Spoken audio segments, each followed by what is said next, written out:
तो आज हम लोग पढ़ेंगे विद्युत ऋणात्मकता में आवर्तिता।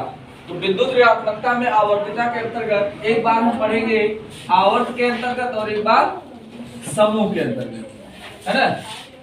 पहले आवर्त के अंतर्गत फिर समूह के अंतर्गत। जैसा कि आपको पता है आवर्त जो है बाएं से दाएं जाता है, समूह ऊपर से नीचे। बस सुनाई, कोई दिक्कत? ठीक, तो ऐसे मान लीजिए अगर हम किसी आवर्त में जो है बाएं से दाएं जाते हैं, आवर्त में बाएं से दाएं, तो बाएं से दाएं अगर हम जाएंगे तो इस केस में क्या होगा कि परमाणु क्रमांक बढ़ेगा नहीं बढ़ेगा? बढ़ेगा। परमाणु क्रमांक बढ़ेगा और परमाणु क्रमांक अगर बढ़ेगा तो इस केस में एक चीज बढ़ेगा कि जो परमाणु का आकार होता है वो बढ़ता नहीं है। परमाणु का आकार इसमें वृद्धि नहीं होती है, और जब परमाणु का आकार नहीं बढ़ेगा तो कोषों की संख्या बढ़ेगी नहीं बढ़ेगी? बढ़ेगी। कोषों की संख्या नहीं बढ़ेगी। क्यों? क्योंकि किसी भी चीज का जब साइज बढ़ेगा, जैसे मान लीजिए उसका जो पहले साइज था उसके चारों तरफ से कुछ और लगाया जाएगा तभी ना साइज बढ़ेगा।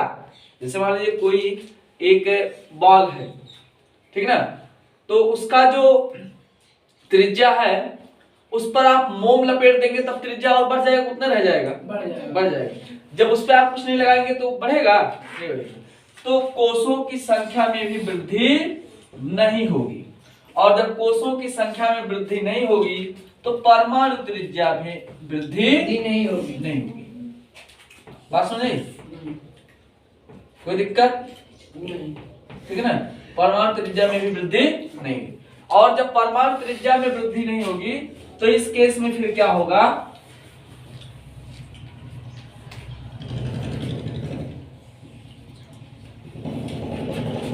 कि जो विद्युत ऋणात्मकता है, विद्युत ऋणात्मकता,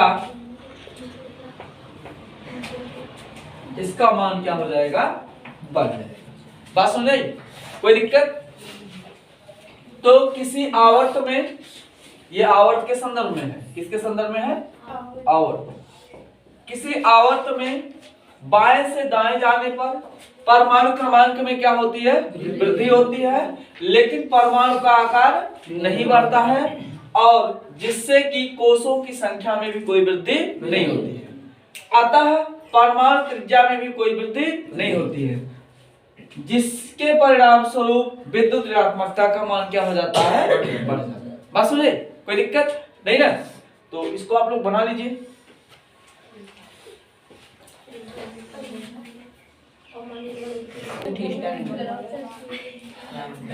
अब देखिए यहां पर जो है हमारी परिभाषा क्या बनेगी कि किसी आवर्त में बाएं से दाएं जाने पर,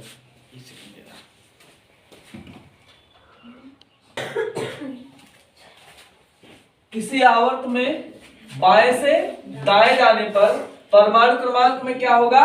वृद्धि होगा। जैसे मान लीजिए 28 के बाद 29, 29 के बाद 30, 31, 32, है ना। तो ये परमाणु क्रमांक में वृद्धि होगा।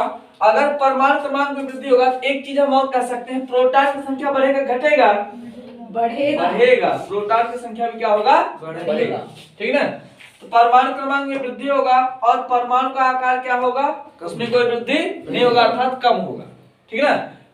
और एक चीज ध्यान दीजिएगा, अगर प्रोटॉन का संख्या बढ़ेगा तो धनायन की संख्या बढ़ेगा ऋणायन की? धनायन की।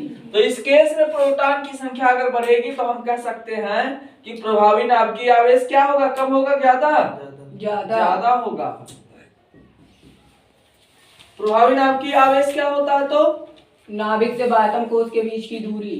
नहीं, तो मतलब बाह्यतम कोशों पर प्रभाव डालने वाला। हाँ, किसी नाभिक द्वारा परमाणु के बाह्यतम कोष के इलेक्ट्रॉनों पर डाला जाने वाला प्रभाव क्या कहलाएगा? प्रभावी नाभिकीय आवेश। मतलब नाभिक के आवेश के द्वारा जो इलेक्ट्रॉनों पर प्रभाव डाला जाएगा, है ना, उसी को हम क्या बोलेंगे? तो प्रभावी नाभिकीय आवेश का मान यहाँ पे क्या हो जाएगा? बढ़ेगा, है ना। बात समझे जी। और ऐसे में जो है अगर परमाणु के आकार में कोई वृद्धि नहीं हो तो प्रभावी नाभिकीय आवेश क्या हो गया? बढ़ गया। ठीक। और कोषों की संख्या में भी कोई वृद्धि नहीं हुई तब भी हम कह सकते हैं प्रभावी नाभिकीय आवेश क्या हो गया? बढ़ गया। और परमाणु की त्रिज्या में भी कोई वृद्धि नहीं हुई। इस प्रकार जो है विद्युत ऋणात्मकता का मान क्या हो जाएगा? ऑटोमेटिक बढ़ जाएगा। बस हो जाए, लिखिएगा।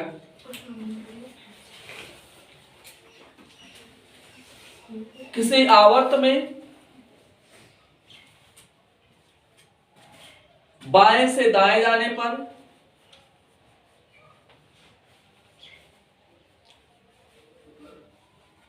परमाणु क्रमांक में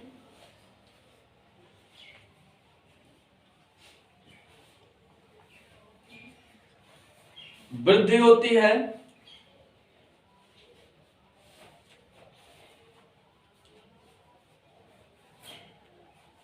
और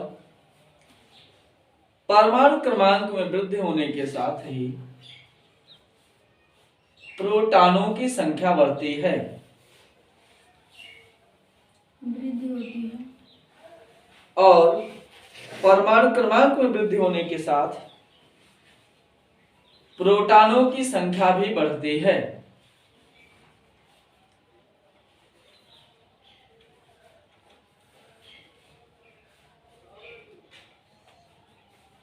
परंतु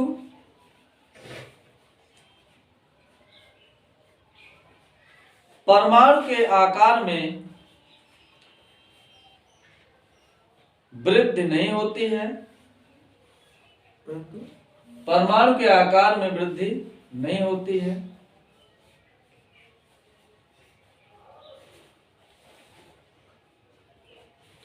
अर्थात यह घटता है।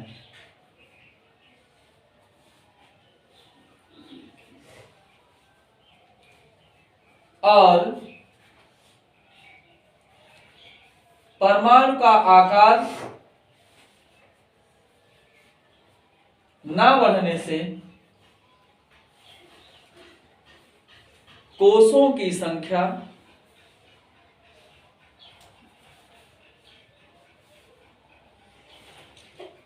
में भी वृद्धि नहीं होती है।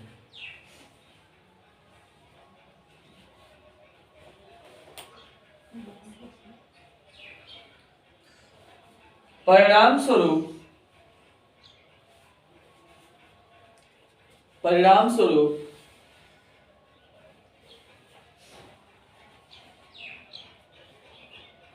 परमाणु की त्रिज्या में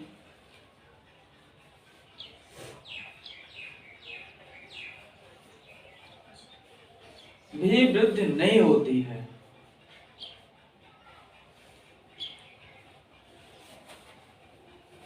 और इस प्रकार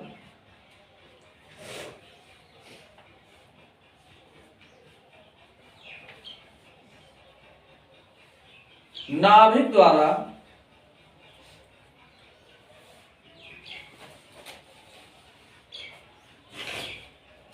बाह्यतम कोष के इलेक्ट्रॉनों पर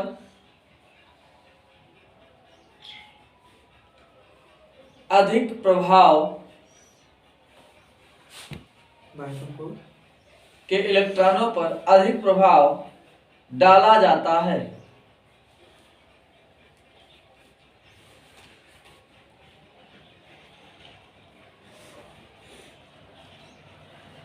अधिक प्रभाव डाला जाता है जिससे कि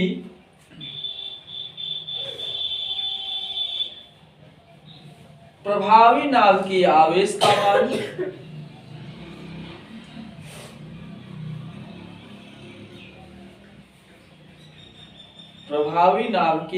का मान बढ़ जाता है।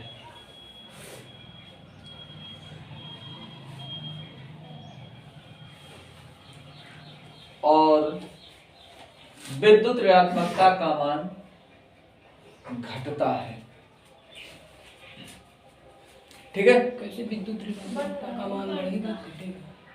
अब हाँ, विद्युत ऋणात्मकता का मान बढ़ता है, घटता नहीं। ठीक ना, विद्युत ऋणात्मकता का मान क्या हो जाता है, बढ़ जाता है।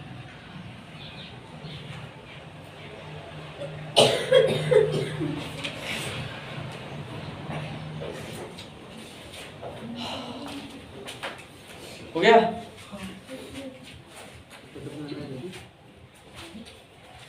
अगला हेडिंग डालिएगा समूह।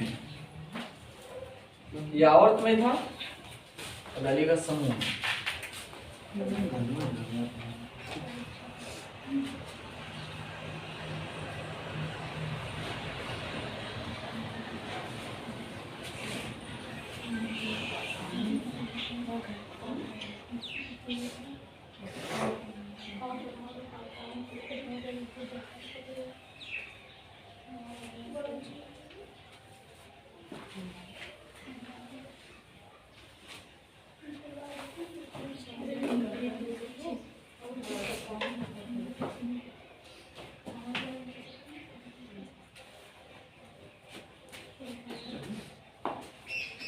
देखिए समूह क्या होता है हमारा, तो समूह जो है ऊपर से नीचे होता है ना। जैसे लिखा हुआ, मान लीजिए hydrogen, lithium, sodium, potassium, rubidium, caesium और ये फ्रांसियम। ठीक है ना। तो यहाँ पे जो है ये सब क्या है, एक समूह है। तो समूह में ऊपर से नीचे चलते हैं।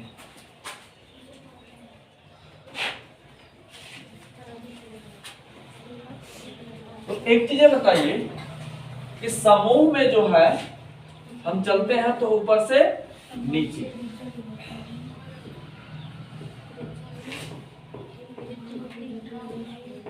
ऊपर से नीचे जाते हैं। ऐसे केस में क्या होगा कि परमाणु क्रमांक बढ़ेगा घटेगा, बढ़ेगा। परमाणु क्रमांक बढ़ेगा, और जब परमाणु क्रमांक बढ़ेगा तो कक्षाओं की संख्या यहाँ पे क्या होगी, बढ़ेगी। अंतर क्या है आवर्त और समूह में, आवर्त में कक्षाओं की संख्या नहीं बढ़ती, समूह में बढ़ती है। तो कक्षाओं की संख्या अगर बढ़ेगी तो इस केस में परमाणु की त्रिज्या घटेगी, बढ़ेगी। परमाणु की त्रिज्या भी क्या होगी, बढ़ेगी। और जब परमाणु की त्रिज्या बढ़ेगी तो ऐसे में हम कह सकते हैं कि परमाणु क्रमांक बढ़ा तो प्रोटॉन की संख्या भी क्या होगी, बढ़ेगी। लेकिन एक चीज देख रहे हैं कि प्रोटॉन की संख्या बढ़ने के साथ साथ जो है परमाणु की त्रिज्या बढ़ा, इसका मतलब इलेक्ट्रॉनों की संख्या भी क्या हो रही है, बढ़ रही है। ठीक है ना। तो इस केस में जो नाभिकीय आवेश होता है, प्रोटॉन की संख्या बढ़ेगा तो जो नाभिकीय आवेश होता है वो बढ़ेगा। नाभिक का आवेश, नाभिकीय आवेश ये तो बढ़ेगा। लेकिन एक चीज ध्यान दीजिएगा, प्रभावी नाभिकीय आवेश नहीं बढ़ेगा। पता क्या है, इधर कक्षा की संख्या भी तो बढ़ रहा है, त्रिज्या भी बढ़ रहा है।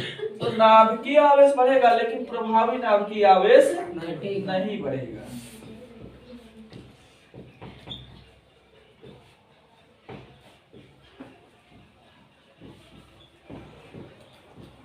ऐसा काहे नहीं होगा, क्योंकि हम लोग जानते हैं कि किसी भी परमाणु, कोई भी परमाणु स्वभाव से कैसा होता है, उदासीन। उदासीन होने का मतलब उसमें प्रोटॉन और न्यूट्रॉन की संख्या आपस में, प्रोटॉन और इलेक्ट्रॉन की संख्या आपस में बराबर होती है। तो जितना प्रोटॉन होगा उतना न्यूट्रॉन होगा। तो प्रभावी नाभिकीय आवेश में कोई वृद्धि नहीं होती है। ठीक है ना। और ऐसे में जो है, जो हमारा विद्युत ऋणात्मकता होगा उसका मान क्या हो जाएगा, घट जाएगा।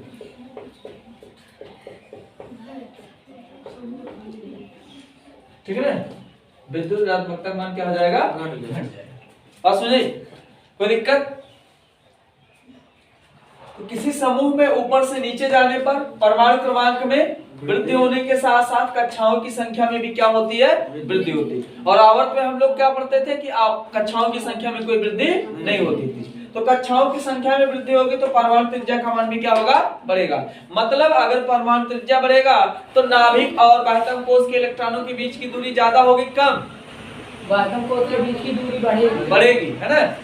तो अगर जो है कक्षाओं की संख्या बढ़ी तो परमाणु त्रिज्या या बाह्यतम कोश के इलेक्ट्रॉनों के बीच की दूरी क्या हो गई, बढ़ गई। इस प्रकार हम कह सकते हैं इधर परमाणु क्रमांक बढ़ा तो प्रोटॉन भी बढ़ा, और प्रोटॉन बढ़ा तो नाभिकीय आवेश क्या हुआ, बढ़ा, ठीक ना। और ऐसे में जो प्रभावी नाभिकीय आवेश पर कोई विशेष प्रभाव नहीं पड़ता। क्यों? क्योंकि जितना प्रोटॉन बढ़ेगा उतना इलेक्ट्रॉन भी बढ़ रहा है, बाह्यतम कोश भी तो बढ़ रहा है। अगर प्रोटॉन बढ़ता बाह्यतम कोश नहीं बढ़ता तब तो प्रभावी नाभिकीय आवेश का मान बढ़ जाता। लेकिन यहाँ पे है क्या कि जो प्रभावी नाभिकीय आवेश है उस पर कोई फर्क नहीं पड़ेगा, क्योंकि इधर बाह्यतम कोश का दूरी बढ़ रहा है, इधर नाभिक भी बढ़ रहा है। तो ऐसे में जो है विद्युत ऋणात्मकता का मान क्या हो जाएगा, कम हो जाएगा, ठीक है ना। इसको बनाइए,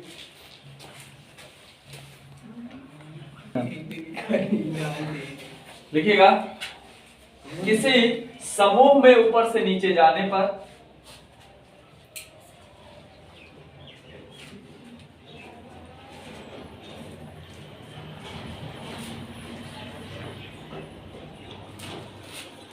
परमाणु क्रमांक में वृद्धि होती है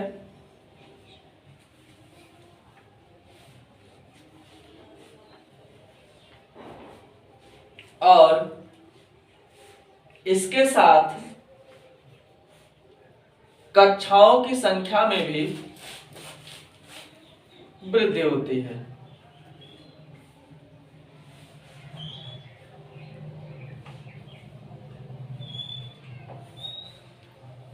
जिससे कि परमाणु त्रिज्या का मान बढ़ता है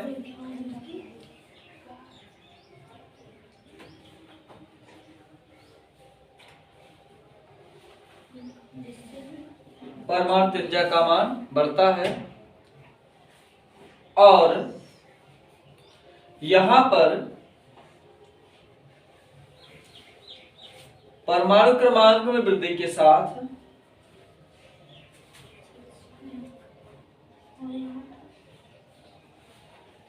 परमाणु क्रमांक में वृद्धि के साथ नाभिकीय आवेश में भी वृद्धि होती है।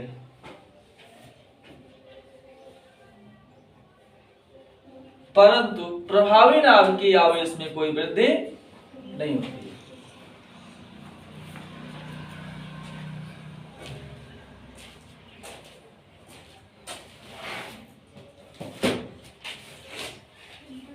अतः विद्युत ऋणात्मकता का मान घटता है।